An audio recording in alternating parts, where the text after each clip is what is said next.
আমি একটা তুই চাই, একটা সত্যিকারের তুই চাই, যে জানবে আমার পুরো ভেতরটা, যে জানবে আমার লুকোনো সব দোষ, আমার বদমাইশি, আমার নোংরামি, আমার কলঙ্ক, যে নিজে থেকে আমার ভুলগুলোর অংশীদার হবে, আমার পাপগুলোকে অর্ধেক করে লিখে নেবে নিজের খাতার প্রথম পাতায়।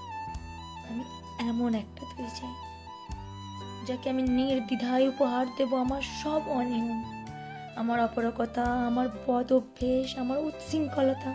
আমি পিঠ চাপড়ে তার কাঁধে তুলে দেবো আমার অসহায়ত্বের ঝুলি, আমার একাকিত্ব, আমার নিঃসঙ্গতার কষ্ট, আমার দুশ্চিন্তা, আমার হতাশা, সবগুলোকে ঝাড়ুদারের মতন কুড়িয়ে নিয়ে সে বাঁধবে মস্ত একটা বস্তা। তারপর কুলির মতন মাথায় করে বয়ে নিয়ে যাবে সেই সব অভিশাপ, আর হাসতে হাসতে বলবে, ভীষণ ভারী রে, কি করে এতদিন বইলি এই বোঝা।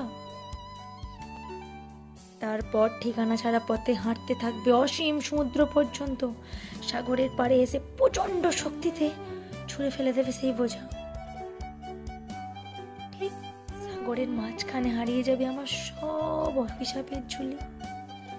আমি ঠিক এমনি একটা তুই চাই, যে কোনোদিন তুমি বা আপনিগুলোর মাঝে হারিয়ে যাবে না। আমি এমন একটা তুই চাই।